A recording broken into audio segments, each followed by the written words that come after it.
Nice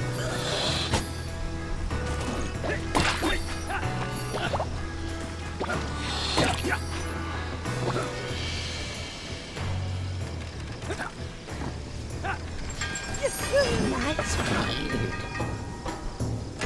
Steel. Good luck, Viking.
Viking hut.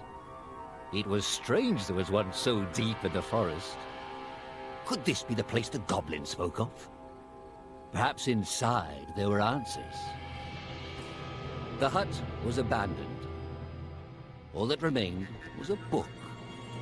Although Oddmar was never one for reading, he opened it.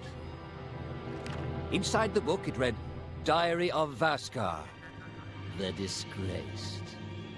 Could his old friend still be alive? With Oddmar's parents gone, Vaskar took Oddmar in. Despite this huge responsibility at such a young age, Vaskar had impressed the chief and become a promising young warrior. The chief was so impressed, he decided Vaskar was to lead the Vikings into the forest for the first time. Vaskar went to the forest alone to prepare. But the more he went out there, the less he wanted to hurt anything within it. He begged the chief to reconsider, but the chief was not a very thoughtful man. When Vaskar refused to lead the charge, he was labeled a traitor and was banished. Much time passed, and a fairy visited Vaskar. A great threat to the forest was looming, and her people were in danger. She knew she could trust him with the great power to save the forest. He had no idea he was to fight the god of chaos. Vaskar was almost victorious, but Loki, in desperation, turned Vaskar's own powers against him. He was cursed, but Loki was driven from the forest for now. The curse was quickly consuming Vaskar, but the fairy could not help. Loki's hold on the forest and their magic was still too tight. The fairy asked if there was anyone else who could help. Vaskar was reluctant to put his friend in danger, but he had no choice. Oddmar always asked himself why he never went out there, why he was too scared to try and help his friend as he had helped him. He often thought about that. But where was Vaskar now? Perhaps his aunt laid further down the river.